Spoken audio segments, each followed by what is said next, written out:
시청자 여러분 안녕하십니까. 지금부터 전옥현의 안보정도를 시작하겠습니다. 자, 오늘 말이죠. 이 조국 윤명으로 대표되는 이 사면 조치에 대해서 우리 국민의힘에서도 당권 주자들 그리고 당에서 지금 강력히 비판하고 있는데요. 이 강력한 비판에 힘이 실리지 않는 이유 중에 하나가 송원석이라고는 이 무능한 원내대표가 이 홍문정 전 창면이를 거래했잖아요. 이거 끼워달라. 예, 그 바람에 이걸 갖다 기자들이 송원석이한테 물어보니까 또 말도 안 해. 이런 못된 인간. 그래서 이번 기회를 해서 요 송원석이 사퇴 압박 여론을 저는 제기해야 된다고 봅니다. 자, 그래서 지금 당대표 선거가 8월 22일 날 있잖아요. 그걸 계기로 해서 송원석이도 잘라내야 돼요. 요 인간이 있어가지고는 절대로 대여투쟁이 안 된다. 이게 저의 판단입니다. 저의 판단뿐만 아니라 지금 송원석 때문에도 지금 불을 끄고요. 지금 이재명의 사면 조치에 대해서 대대적으로 지금 시민단체까지도 말이죠. 경실련까지도 칼을 대고 있는데 송원석이 요 인간의 부패한 정치인 정찬민과 홍문정 같은 인간들 갖다가 집어넣는 바람에 완전히 빛이 발해버렸어요. 그리고 기자들이 나오면 아니 죄송하다 어쩌고 저쩌고 설명을 해야 될 거 아니야. 아예 대답도 안 하고 도망가기 바빠. 이런 인간이 무슨 놈의 지금 야당의 원내대표를 하겠습니까? 이거 완전히 말이죠. 이거 무슨 뭐 특단의 조치를 강구해서라도 이런 그 송원석 같은 무능한 인간 이거 잘라내야 됩니다. 그래서 송원석이가 더군다나 또 하나 뭡니까? 전한길 대표를 내일 PK 전당대회에 못 들어오게 하겠다라고 했잖아요. 아니 못 들어간다고 못 들어갑니까? 아니 밖에서 얼마든지 방송을 진행할 수 있어요. 왜? 다른 언론인들은 다 들어가잖아요. 아 그거 보면서 동시 패션으로 얼마든지 쏠 수 있는 거예요. 예. 왜? 아 이게 뭐 무슨 뭐 비공개 전당대회입니까? 아니잖아요. 전당대회 안에 못 들어오게 해서 도대체 벌을 이익이 어디가 있냐 이거예요. 그러니까 이런 인간은 상식에 맞지도 않은 인간이에요. 아니 총구를 갖다가 여당한테 강구해야지 여당한테는 총구를 못 겨루니까 겨우 한다는 게 전환기를 잡아? 전환기를 잡아서 어디다 써먹으려고. 야 이런 그러니까 적과 아를 구별할지 모르는 인간. 그래서 오늘 전환길 그 대표가 말이죠. 중앙 당사를 찾아가가지고 김근식 제명안을 내놨습니다. 열불이 날 수밖에 없죠. 예, 아니 김근식이를 때려줘야지. 김근식이를. 자, 그래서 이렇게 균형 잡히지도 않았고 상식적이지도 않고 그렇다고 정치적이지 못한 송원석이 이런 인간은요 빨리 잘라내야 돼요. 다른 방법이 없습니다. 예, 자 그래서 이 사면과 거기에 따른 이제 후폭풍 문제 이런 것들은 이제 정리해드리고 그리고 전한길 대표가 당내까지 찾아가서 지금 이제 오늘 이의를 강력히 제기했어요. 그리고 이제 김근식 이거 제명해야 된다. 제명 청구서를 제출했습니다. 여하간 결론 최고위원이든 당 대표든 간에 찬탄파들은 싹을 싹 다 도려내야 됩니다. 이 기회에 암세포를 없애버려야 돼요. 아니 우리가 한동훈 같은 인간한테 당했는데 또 당해서야 되겠습니까?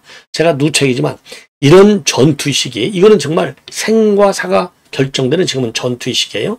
이 전투의 시기에는 검증되지 않은 사람은 어떤 사람도 아무리 뭐 학경력이 우수하고 뭐 어쩌고 저쩌고 해도 투쟁 경력이 없는 사람은 절대로 우리가 더 속으면 안 된다.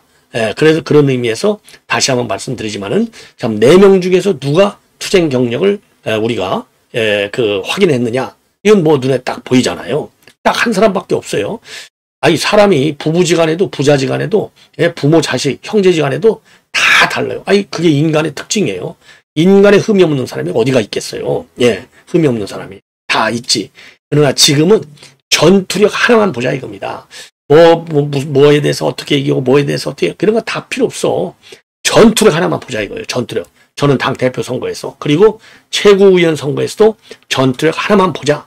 아 그래서 당대표 선거에서는 제가 자신 있게 전투력에서 검증된 사람은 4명 중에 딱 1명밖에 없어요. 그리고 전혀 검증되지 않은 인물 자 우리가 이준석한테 속았잖아요. 얼마나 부글부글 끓고 있습니까? 이준석이 저 인간 때문에 지금 우리가 얼마나 손해를 많이 보고 있냐고요. 그 다음에 검증되지 않는 한동훈이 때문에 탄핵이 된 거나 마찬가지잖아요. 한동훈이하고 이준석의 공통점이 뭐예요? 전혀 투쟁 경력이 없다는 거고 그 다음에 공통점이 말을 일사천리로 아주 번지는하게 잘한다는 거예요. 말싸움은 잘해요. 말싸움. 근데 실질적인 전투력을 검증받은 적이 있느냐? 없어. 그러니까 다 배신죄잖아요. 그러니까 이번에 나와 있는 4명 중에서도 전혀 전투력이 실전 전투력이 검증되지 않은 사람이 누군지 예 여러분들 뭐 충분히 짐작하시죠. 제가 더 이상은 그 이름은 거론하지 않겠습니다. 그래서 이번에는요 전투력이 검증된 딱 김문수 이외에는 없다. 아니, 김문수도 뭐 신이 아닌데 결점이 있죠. 그러나 그 결점은 전투를 하나로 얼마든지 커버가 가능하다. 예. 그래서 이번 사면과 관련해서도 김문수 후보 확실하게 강한 톤으로 비판하고 나섰습니다. 이런 말씀을 드리고, 그리고 오늘 이제 김용현 장관에 대한 재판이 있었는데 이것도 난장판이 됐어요. 지금 이제 김용현 재판이 둘이에요. 하나는 주기현 판사가 한 내란 전담부가 하는 재판. 이게 오리지널 재판이 되는 것이고, 그 다음에 이제 두 번째 재판은 뭐냐? 내란 특검이 별도로 구속했잖아요. 구속기간을 연장했잖아요. 요 재판이 또 하나 있어요. 그래서 재판이 둘인데 요 재판은 누가 하느냐? 한성진 판사가 해요. 이 한성진 판사가 공직선거법과 관련해서 이재명이를 징역 1년에 집행유예 2년을 선고한 이 좌파 판사입니다. 예. 자, 그래서 박수를 쳤는데 그 당시에는 지금 이제 김용현 재판을 김용현 장관장에서 내란 특검에 의한 구속은 불법이다. 불법에 의한 재판? 이걸 왜 받냐 이거죠. 못 받겠다 이겁니다. 자, 그래서 강하게 법정 투쟁을 하겠다. 예. 자, 이런 입장을 내놨습니다. 그래서 오늘 재판이 난장판이 돼서 20분 만에 끝났다고 합니다. 그리고 마지막으로요, 제가 벌써부터, 사실 이거 어제서부터 제가 보도해 드리려다가 못했는데, 지금 이 세종연구소장인 김현욱 박사가, 동맹현대와 이거와 관련해서 칼럼을 하나 썼어요. 이거를 동아신문에 썼는데 내용이 아주 쉽고 편하게 아주 잘 썼어요. 자, 그래서 제가 이 외교안보 이슈 중에서 특히 정상회담과 관련된 뉴스는요, 제가 여러분께 자세하게 보도해드리고 있어요. 자, 그래서 이 김현욱 세종연구소장의 요 칼럼, 요거를 자세하게 설명을 드리도록 하겠습니다. 자, 우선요, 지금 용산 대통령실에서 입장을 내놨어요. 여론이 워낙 안 좋으니까 입장을 내놨는데, 이거, 우리 국민 수준을 도대체 뭘로 보고 이런 입장을 내놨는지, 첫째, 우리가 속으면 되지 않는 거, 야당이 더 많다고 그랬어요. 조국을 포함해서 야당, 조국을 야당으로 본다는 겁니다. 조국당은 분명히 야당이다. 아니, 조국당을 야당으로 보는 국민이 있으면 한번 손 들어보세요. 야, 이거 국민을 무슨 개돼지로 보는 건가? 용산 대통령실? 뭘로 보는 거야? 예? 범여권의 정당이지. 어떻게 이게 정치학적으로만 본다면 집권정당은 하나밖에 없잖아요. 연립정부가 아니니까. 그러니까 야당이 맞아. 그러나 현실 정치 운영에 있어서, 현실 정치 판도에 있어서 조국당이 야당이냐 이 말이에요. 우선 야당이라고 볼 수 없는 게 지금 뭡니까? 후보를 안 내놓고 이재명을 밀어줬잖아. 예. 준 연립 지금 정당이나 마찬가지예요. 준. 아니, 그리고 이 조국당을 갖다가 야당으로 보는 우리 국민이 누가 있겠냐. 이거 웃음밖에 안 나와요. 여기에 속지 말자 이겁니다. 그래서 숫자로 보면 야당 쪽이 더 많다? 숫자가 지금 중요해요? 아니, 조그마한 잡어들 아무리 말해야 무슨 소용이 있어요. 왕 물고기 하나가 더 중요한 것이지. 예? 조국과 윤명이가 100번 이 조국과 윤명이는요, 대칭 숫자가 나올 수가 없어. 이 인간 하나면 10,000명 정말 별로 정치적으로 이 상징성이라든가 의미성이 없는 사람들 10,000명 갖다 놔도 조국과 윤명을 당할 수가 있겠어요? 아주 이 못된 인간들. 예. 그런데 야당 쪽 사면이 훨씬 많고, 그 다음에는 조국은 야당이다. 예. 그 다음에 이제 세 번째 포인트, 우리가 사기당하면 안 돼요. 뭐냐? 지금 말이죠. 지금 이재명의 측근은 하나도 없다. 이렇게 돼 있어요. 그러면 여기서 이재명이가 뭐라고 써요? 옛날에. 측근이라고 하면 김용과 정진상 정도는 돼야 된다. 이랬잖아요. 김용과 정진상 정도는 돼야 된다. 그런데 김용과 정진상은 이 측근인데, 측근은 없다고 그랬어? 결론만 보면 맞아. 그럼 측근을 시킬 수 있는데 안 시켰다? 그러면 측근이 없다는 말이 맞아요. 근데 김용과 정진상에는요, 이재명이가 아무리 시키고 싶어도 현 법 시스템 안에서는 시킬 수가 없어. 왜? 재판이 확정 판결로 끝났어야 되니까. 지금 둘 다 재판이 계속 진행 중이잖아요. 그 다음에 또 측근이 누가 있어요? 이화영이잖아요. 이화영이도 안 돼. 사면이 대상이 되는 거 아니야. 왜? 지금 또 재판이 진행 중에 있잖아요. 이화영이도. 예? 자, 그러니까 김용과 이화영과 그 다음에 정진상이는요, 측근을 안 시켰다가 아니라 측근을 시키지 못한 거야. 근데 이거를 측근은 안 시켰어. 안 시켰다는 얘기는 시킬 수 있는데 이 사면 리스트에 안 올린 것이 안 시킨 것이고, 김용, 정진상, 이화영이는 본래부터 재판이 진행 중에 있기 때문에 사면을 시킬 수가 없어. 그렇기 때문에 안 시킨 게 아니라 못 시킨 거야. 근데 안 시켰다. 그 다음에 조국당은 야당이다.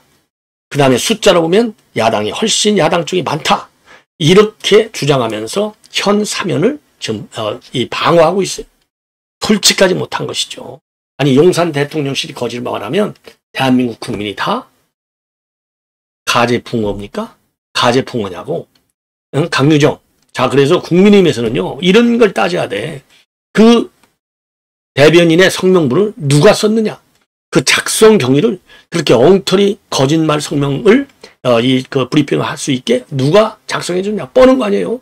정무수석, 홍보수석, 민정수석, 이 관계자들, 그리고 비서실장 오케이. 그 다음에 대통령도 오케이 했을 거 아니에요. 이런 사람들이 썼을 거 아니야. 뻔한 거지. 그게 루틴한 시스템이니까. 이런 지점을 국민에서 비판해야지. 뭐하고 앉아 있는 거야 도대체. 송원석 이 인간, 예? 거기에 홍문종, 정참이 이게 얼마나 썩어빠진 인간들입니까? 이런 인간들을 갖다가 사면하다고 강훈식한테 문자를 치고 앉아있고, 기자들이 왜 그랬냐고 그러니까 대답도 안 하고 도망가기 바쁘고, 이거 송원석이 반드시 이번 새로운 지도부 선출과 동시에 사표를 내도록 해야 된다. 예, 이런 말씀을 드리지 않을 수 없어요. 자, 그래서 이와 관련해서 우리 이제 국민의힘 후보들이 지금 굉장히 세게 비판하고 있어요. 김문수 후보는 이재명 정권 몰락의 서막이 될 것이다. 그리고 이 안철수는 이재명은 매국노다. 조경태는 그들만의 사면잔치다. 장동혁은 광복절을 민족정의의 장례식으로 만든 처사다. 이렇게 주장하고 나섰습니다. 자, 그래서 지금 이제 이 김문수 후보의 경우에 이 대통령은 친명부재라는 집창 아래 국무회의를 열어서 조국 사면 대잔치를 벌였다. 국민 눈높이는 외면한 채 오직 내 편만 살리겠다는 노골적 의도다. 조국이 나라를 구했느냐 사람을 살렸느냐. 입시 비리의 끝판왕에 분노하는 국민 앞에서 국민 통합이라는 달콤한 말로 속이려는 얕은 술수는 통하지 않는다. 정의를 짓밟는 권력은 오래가지 못한다. 권력을 쥐었다고 국민과 법 위에 군림할 수 있다고 착각하겠지만 그 업보는 반드시 돌아온다. 국민들의 힘과 분노를 절대 가볍게 보지 마시라. 자, 안철수하고 조경태는요, 생략하겠습니다. 저는 찬탄 세력의 이 발언은요, 더 이상 인용하고 싶지가 않아요. 그리고 이제 장동혁이는요, 수능을 앞두고 입시 비리자 조국을 사면한 것은 도대체 무슨 경우인가? 독립운동하다가 잡혀들어가는 것처럼 당당했던 조국의 뻔뻔스러움이 아직 국민들의 뇌리에 생생하게 남아있다. 조국 가족이 조직적으로 벌인 입시 비리가 이 대통령의 눈에는 죄도 아니라는 것인가? 사과도 하지 않은 조국을 사면하는 것은 조국의 대가 억울하다는 것을 인정하는 꼴이고, 입시 비리자를 사면하는 것은 수능을 앞둔 학생들과 학부모들을 분톡 들이게 하는 짓이다. 윤명은 위안부 피해자를 등쳐먹으면서 사리사욕을 채운 범죄자다. 조국과 윤명의 사면은 비리와 범죄를 정의로 포장하는 것이나 다름이 없다. 기껏 조국과 윤명을 사면하라고 대통령이 된 것은 아닐 것 아닌가. 예. 그리고 송원석이 뻔뻔한 인간은 최악의 정치 사면이다. 결국 정권교체 포상용 사면권 집행이다. 나경원, 대한민국 법치와 도덕의 기준을 짓밟은 이름들이 버젓이 광복절 사면과 특복권 명단에 올랐다. 납득하기 어려운 인물들이 광복절 특별사면이라는 명분 아래 사법 세탁을 받게 됐다. 예. 여러분들 정말 분노하지 않을 수 없는 상황이 되는 겁니다. 예. 자, 이 정도로 하고요. 그 다음에 이제, 그래서 이제 국민의힘에서는요, 조국이강 윤명의 늪, 이재명의 발목을 잡을 것이다. 이런 취지의 입장을 내놨고요. 시민단체가 지금 열불이 났습니다. 자, 그래서 이 열불이 나서 강력히 비판하는 단체는 경실련, 그 다음에 여성인권단체인 한국여성정치 네트워크, 예, 그 다음에 또 다른 인권단체인 인권운동 네트워크 바람, 예, 이런 데서 비판하는 입장문을 내놨습니다.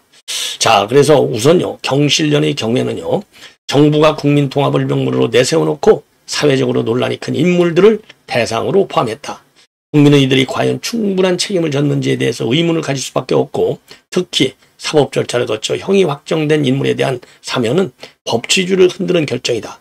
범죄에 대한 관대한 처분을 내리면서 사면권을 흥정과 보상의 수단으로 전락시켰다. 예. 자, 그리고 한국여성정치 네트워크 이쪽에서는요, 그야말로 국민의 신뢰를 철저히 배반한 것이다. 이들은 결국 법 위에 군림하는 자들이 됐고, 이재명 대통령이 잡범들을 다시 정치판에 불러들인 것이다. 이런 취지의 지금 반박문을 내놓고 있습니다. 자, 그래서 지금 여당에서는 정치검찰의 피해자들이다. 그리고 우리 야당에서는 한마디로 정권 몰락의 서막이다.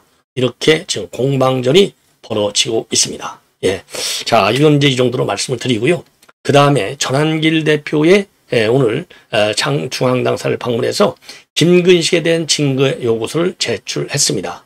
그러면서 한 얘기는요. 예. 그러면서 한 얘기는 김근식이가 먼저 그러니까 이제 음모론자 그리고 극우론자라고 하면서 지금 이제 이 비판을 하기 시작했다는 겁니다. 면전에서 먼저 저격을 당했다. 그러니까 이제 그 연설장 안에 있던 우리 이제 당원들이 먼저 배신자 구호를 외쳤고 면전에서 저격을 당하니 선을 넘은 것이 아닌가 하고 다른 분들과 함께 배신자라고 주장했을 뿐이다. 그래서 내가 오히려 더 피해자다. 네. 그래서 말이죠. 이 김근식이가 바로 친한파이기 때문에 본인을 속아내기 위해서 공격을 저질렀다. 그러면서 당일 분열되고 윤석열 대통령이 탄핵된 것을 모두 국민의힘 한동훈이의 탓이다. 이렇게 비판하는 입장문을 내놨습니다. 친한파, 김근식이 친한파 맞죠? 예. 그래서 전한길 국민으로부터 속아내기 위한 김근식의 의도다. 한동훈이 어떤 세력인가, 배신자 아닌가? 한동훈이 아니면 지금 국힘 분열 안 됐고 한동훈이 없었다면 윤석열 탄핵안 가결도 안 됐다. 한동훈이 없었다면 윤 대통령 파멸될 일도 없었고 조기 대선도 없었다. 지금 모든 고통이 한동훈과 친한파가 민주당과 손잡고 내란 특검에 찬성했기 때문에 분열이 일어난 것이다. 자, 그래서 내일 국민의 알 권리를 위해서 유튜브 방송은 진행한다. 이렇게 밝혔습니다. 예. 전한 이 송원석이 참 어리버리한 인간 같으니라고 말이죠. 예. 그래서 지금 전한길 대표를 두고 지금 이제 징계까지 하려고 지금 난리를 치고 있는데 지금 화살을 내부로 돌리는 국민의힘 참 불쌍하기 짝이 없습니다. 자, 오늘 김용현 재판부 난리가 났습니다. 이 한성진 재판부입니다. 자, 여기에서 김용현의 변호인 측에서는요. 추가 구속한 즉 특검의 구속영장에 따라서 구속영장을 발부한 요 재판부의 재판은 받을 수 없다. 그래서 일단 재판이 오늘 정지가 됐습니다. 예. 그러면서요. 예, 김용현 장관의 변호인들은 재판부에 구속 취소 신청서 그리고 관할 이전 신청서를 제출했고 재판부는 일단 재판을 정지한 다음에 다음 기일을 추후 지정하기로 했습니다. 이제 오늘이 두 번째 재판이거든요. 그래서 김용현 장관의 입장문을 보면 변호인 불법 구속이 유지된다면 이 재판부에서 재판받을 수 없다는 입장이다. 구속 취소 신청서를 제출하겠다. 그리고 재판부 기피 사유가 존재함에도 해당 재판부가 간이 기각을 한 후에 구속영장 발부를 한 절차는 무효다. 구속 사유가 없다는 주장이라서 구속 취소 결정을 해달라고 강력히 요청을 했습니다. 예. 그래서 재판부가 말이죠. 지난 기일에 정하지 못했던 국민참여재판 희망 여부를 오늘 또 물었어요. 그래서 여기에 대해서는 변호인이 정당한 재판부의 희망 여부를 밝히겠다. 그러니까 너희들한테는 밝힐 필요가 없다는 거죠. 왜? 불법 재판부니까. 자, 그러면서 재판부가 말이죠. 그러면 명백한 의사를 밝히지 않았기 때문에 국민참여재판을 원치 않는 것으로 보겠다. 이렇게 얘기를 했어요. 그랬더니 변호인들이 재판을 더 진행하는 것이 하다는 것이다. 그리고 관할 이전 신청서도 내겠다는 거야. 너희들이 함부로 국민참여재판을 원한다 원치 않는다. 결정내릴 권한이 없어. 이렇게 반박하는 내용이 되겠습니다. 자, 그러면서 말이죠. 지금 이 사건은 공정성을 유지할 수 없다고 판단해서 관할 이전 신청을 제출했고 결과가 나오기 전까지는 재판 절차 진행을 중지시켜 달라 이렇게 요청했습니다. 그런데 재판부가 관할 이전 신청에 따라서 더 재판을 진행하기는 어렵다. 그러면서 20분 만에 일단 재판이 종료가 됐고 그러면서 일단 진행 절차를 정지하고 다음 기일을 추후 지정하겠다라고 재판부가 백기를 들었어요. 예. 자, 그래서 그동안에요. 김용현 장관 측에서는요. 불법 기소와 불법 구속이 이루어졌기 때문에 이의 신청, 집행정지 신청, 재판부 기피 신청 모두 다 제출했지만은 재판부가 싹 다 기각했습니다. 기는 것들이죠. 예. 자, 마지막으로 김여록 세종연구소장이 동아일보에 기고한 칼럼 내용을 자세하게 말씀드리겠습니다. 한마디로 얘기해서 지금 미국은 동맹 현대화를 강력히 요구하고 있는데 이게 이제 이번 정상회담에서 가장 큰 어젠다가 될 텐데 이게 동맹 약화로 이어지지 않도록 읽히지 않도록 중국이라든가 러시아라든가 북한한테 해야 된다. 그러려면 어떻게 해야 되겠느냐. 이 점에 대해서 칼럼을 쓰고 있습니다. 자, 그래서 미국에서는 이번 정상회담 앞에 중국 견제 전략에 협력하라 이렇게 압박을 가고 있다. 그러면서 주한미군 감축도 검토하고 있는데 한반도 우리 한국 안보 불안이 지금 커지고 있다. 자, 이런 위협인식을 조율하고 핵 우사 그러니까 동맹 약화란이 읽혀지지 않으려면 최종적으로 가장 중요한 게요. 김현욱 세종연구소장은 핵 우산을 강화하도록 우리가 미국으로부터 양해를 받아내는 것이 가장 중요하다. 이렇게 주장하고 있습니다. 자, 그래서 지금 이제 한마디로 얘기해서요. 첫 정상회담이 25일경 열리는데 미국의 압박이 거셀 것이다. 가장 중요한 사안은 동맹 현대화다. 즉 중국 견제 중심으로 동맹을 변환하겠다는 게 미국의 목적인데 미국은 잠정 국방 전략 지침에서 중국 견제와 본토 방위를 최우선 목표로 설정했다. 그리고 기타 위협은 동맹국들이 역할을 해야 하고 이를 위해서 동맹국들의 방위비 중액이 필요하다는 정책을 제시했다. 올 6월 태평양 억제 이니셔티브에서는 인도 태평양 지역 전략의 방향성을 제시했고 고정 배치되어 있는 미 지상군 전략을 축소하고 해군력 중심의 시설 현대화를 시행하며 인태지역 동맹들 간 통합체계를 구축하겠다는 것이다. 이를 중심으로 미 국방부 예산이 배정됐다. 그리고 미국이 추진하고 있는 이른바 동맹 현대화의 핵심은 크게 세 가지인데 첫째, 주한미군의 역할을 변경하고 이에 맞춰 규모와 구성 요소를 바꾸겠다는 것이다. 현재 주한미군은 28,500명인데 지상군이 2만 명, 공군이 8,000명, 그리고 해군이 300명이다. 미 언론 보도에 따르면 미국은 4,500여 명의 스트라이커 여단을 철수하고 주한미군의 주력 부대를 공군 중심으로 재구성할 계획이 있다. 둘째는 전략적 유연성에 기반해서 주한미군을 지역 차원의 임무를 위해서 자유롭게 이동시켰다는 것인데 그동안 한미동맹은 공동의 위협을 북한으로 인식했다. 이제 미국은 중국을 가장 큰 위협으로 인식하고 이에 대비하는 군사 전략을 본격적으로 이행하고 있다. 북한의 위협은 한국군이 주도적으로 억제하고 이를 위해 더 많은 국방비를 지출하라고 요구한다. 셋째, 전시 작전권 통제권 전환이다. 미국 정부는 한국의 전자권 전환 요구에 귀를 기울여왔다. 조건에 기반한 전자권 전환 계획을 마련했으며 현재 한국군 주도 역량을 구축하기 위해 평가 및 준비 단계를 밟고 있다. 전자권 전환 이후에도 한미연합사령부 체계의 공고함을 지속적으로 추진하는 방향이었다. 이와 같은 입장은 현재 진행형이다. 문제는 이런 미국의 요구를 한국이 수용하기 어렵다는 것이다. 주한미군 감축은 우리 국민들에게 한미동맹 약화로 보일 수 있다. 이것은 한국 내 안보 리스크를 가중시키고 경제 리스크 역시 높이게 된다. 전략적 유연성에 기반한 주한미군의 자유로운 이동 역시 미국의 한국에 대한 안보 공약 약화로 비칠 것이다. 한국 내에서는 자체 핵무장 여론이 재차 비등해질 수 있다. 자, 그렇다면 한국 정부는 어떤 준비를 해야 할까? 먼저 한미 간 위협 인식을 조정하는 작업이 필요하다. 현재 미국은 중국을, 한국은 북한을 주된 위협으로 인식하고 있다. 근데 이재명 정부는 과연 북한을 주된 위협으로 인식하고 있을까요? 아닐 것 같은데 더불어 이재명 정부는 북한 위협 감소와 남북 화해를 추진하고 있다. 결국 미국의 중국 위협 대응에 한국이 어느 수준까지 협력할지가 관건이다. 이게 제일 중요한 포인트예요. 한미 상호방위 조약의 근거에 양국은 태평양 지역에서 상호 안보 제공의 의무가 있다. 어느 수준의 안보를 제공할지가 한미 양국의 숙제다.